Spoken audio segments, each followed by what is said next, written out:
Hello, जय Hind friends. अभी हम लोग बात करने वाले हैं बीपीएससी परीक्षा में हुए एग्ज़ाम पैटर्न के चेंज में, जो एग्ज़ाम का पैटर्न जो चेंज हुआ है उसके बारे में हम लोग बात करने वाले हैं।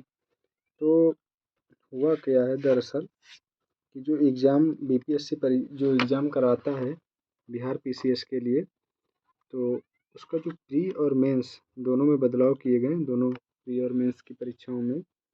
तो उसका जो प्री है, प्री में पहले माइनस मार्किंग नहीं थी, अब 1/4 1/4 मतलब कि 0.25 मार्क्स की माइनस मार्किंग कर दी गई। ठीक, मतलब आपका अगर आपके 4 क्वेश्चन गलत हैं और एक सही है तो इक्वल होगा। ठीक, मतलब एक सही करते हैं, 4 गलत करते हैं, तो वो एक जो सही है वो कट जाएगा। ठीक है। और इससे क्या होगा कि पहले वहाँ लोग कहते थे जो भी स्टूडेंट्स हैं कि परीक्षा में जो कट ऑफ आई जाती थी उसका कारण यही बताया जाता था कि माइनस मार्किंग ना होने की वजह से लोगों के तुक्के जो है, बच्चों के तुक्के सटीक बैठ जाते थे। ठीक है। तो इसमें कुछ लोगों को बड़ी आपत्ति थी कि जो कम पढ़े लिखे लोग हैं, मतलब जो कम पढ़ते लिखते हैं, उनके भी तुक्के सही बैठते हैं। लेकिन हमारा मानना है कि शायद तुक्के भी उनके ही सही बैठते हैं जिनको चीज़ों के बारे में थोड़ी बहुत जानकारी होती है। ठीक है, वरना तुक्के मार के पास होना मतलब पीसीएस अधिकारी बनना जस्ट जोक, बस एक मजाक है। असलियत ऐसी नहीं है। ठीक है। लेकिन हाँ, इससे ये होगा कि कट ऑफ जो कट ऑफ हाई जा रही थी वो नीचे आ जाएगी। प्री की कट ऑफ बहुत नीचे आएगी इससे। और जो बच्चों का भ्रम है वो भी निकल जाएगा।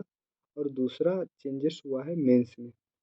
मेंस का जो ऑप्शनल है वो डिस्क्रिप्टिव से एमसीक्यू पे ले गए। ठीक है, डिस्क्रिप्टिव से एमसीक्यू पे ले गए। और इसका कारण ये है कि पहली बात तो जब डिस्क्रिप्टिव में होता है तो इंग्लिश मीडियम वालों को फ़ायदा थोड़ा ज़्यादा मिलता है। ठीक है, हिंदी मीडियम वाले थोड़ा पीछे रहते हैं। ये सच भी है, ये कोई भ्रम नहीं, ये सच बात है। और इससे फ़ायदा मिलेगा क्योंकि एमसीक्यू में क्या है कि मान लो आपके 2 नंबर का क्वेश्चन है या 1 नंबर का है, उससे आप अगर एक सही करेंगे तो एक मिलेगा, दो सही करेंगे, 2 नंबर का है तो दो मिलेंगे। लेकिन डिस्क्रिप्टिव में क्या होता है कि मान लो कोई 10 नंबर का है, ठीक है, 10 में किसी को 8 मिल गया इंग्लिश मीडियम वाले को, तो हिंदी मीडियम वाले को 5-6 मिल रहे हैं, 4 ही मिल रहे हैं। तो इससे एक बड़ा गैप हिंदी मीडियम और इंग्लिश मीडियम के रिजल्ट में आ जाता है। दूसरा ये है कि जैसे कि मान लो गणित, मैथ के जो और जिनका ऑप्शनल मैथ या फिजिक्स थे, मतलब साइंस के सब्जेक्ट, उसमें क्या था कि उनको उनका स्कोर अच्छा होता था। मैथ में जितने नंबर का क्वेश्चन है अगर सही है तो फुल में फुल नंबर। लेकिन ऐसा अदर सब्जेक्ट जो आर्ट साइड से या ह्यूमैनिटी के जो सब्जेक्ट हैं उनमें ऐसा नहीं होता है। तो उससे क्या थी, बच्चों को दिक्कत होती थी, स्कोर की गैपिंग बहुत ज़्यादा हो रही थी। ठीक है। तो इससे भी एक समानता आएगी जिससे एमसीक्यू में, और एमसीक्यू भी क्वालिफाइंग नेचर का है। क्वालिफाइंग नेचर मतलब कि आपको जर्नल के लिए 40% रखा गया है। ठीक है, ओबीसी के लिए 37-37.5% है। और वहीं एससी एसटी के लिए शायद 34, मतलब ऐसे कैटेगरी वाइज नीचे ले आए हैं। ठीक है। तो 40% भी अगर आप किसी भी कैटेगरी में हैं तो 40% अगर आप सीरियस स्टडी कर रहे हैं बीपीएससी या अदर किसी भी पीसीएस एग्जाम की, स्टेट पीसीएस या यूपीएससी की, तो 40% लाना कोई बड़ी बात नहीं है। इससे ये भी होगा कि आपकी टाइम की बचत होगी। जो इतना ऑप्शनल पे आप टाइम लगाते, वो टाइम बचेगा और वो आप अदर सब्जेक्ट्स पे, जैसे कि 2 पेपर होने सामान्य अध्ययन के, ठीक है, फर्स्ट सेकंड, एक निबंध है, तो उतना टाइम आप इधर दे सकते हैं क्योंकि जो एक हिंदी का पेपर होना है वो भी क्वालिफाइंग नेचर का है। ठीक है, हिंदी भी क्वालिफाइंग है। तो फर्स्ट, जीएस फर्स्ट और जीएस का सेकंड, दो ये हो गए और एक निबंध, 3 पे आपको ध्यान देने की ज़्यादा ज़रूरत है।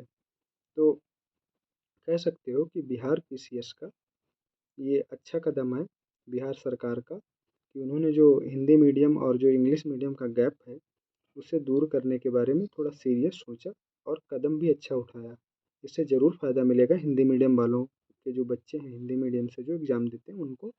और बाकी जो आगे हिंदी मीडियम से आने वाले जो हिंदी बेल्ट से बच्चे आएंगे उनका भी मनोबल बढ़ेगा और वो भी थोड़ा सक्रिय होकर बढ़ सकेंगे। इससे होता क्या है कि हिंदी मीडियम वाले जो बच्चे हैं मेहनत करते हैं और और नहीं पहुँचते हैं तो इंग्लिश मीडियम के प्रति एक दुर्भावना पैदा हो जाती है, वो भी कम होगी।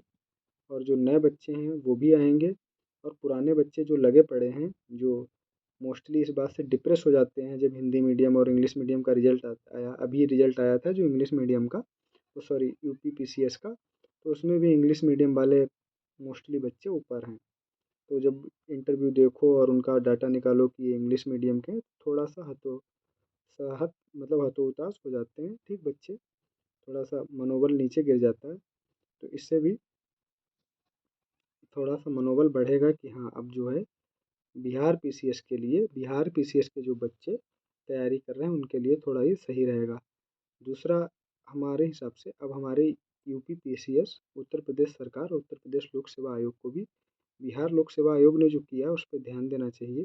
और जो हिंदी, क्योंकि उत्तर प्रदेश और बिहार मोस्टली हिंदी बेल्ट में फंसते हैं यहाँ के बच्चे, ठीक है, तो उनको भी थोड़ा सहूलियत मिले, क्योंकि अभी क्या हो रहा है उत्तर प्रदेश में, तो ये हो रहा है कि बाहर से बच्चे टॉप कर रहे हैं, अदर स्टेट के बच्चे टॉप कर रहे हैं इंग्लिश मीडियम की वजह से। तो ये एक मतलब जो यहाँ के बच्चे हैं और ख़ासकर जो हिंदी मीडियम से हैं उनके लिए एक परेशानी का सबब है। तो शायद हमारी सरकार भी, उत्तर प्रदेश सरकार भी इसे सीरियस ले और इस पे चर्चा करे, और हम सुन रहे हैं शायद जो है रिजल्ट चेंज हो, सॉरी जो पैटर्न है परीक्षा वो चेंज हो, तो जल्दी चेंज हम देखना चाहेंगे। तो बहुत बहुत शुक्रिया साथ में जुड़ने के लिए, धन्यवाद।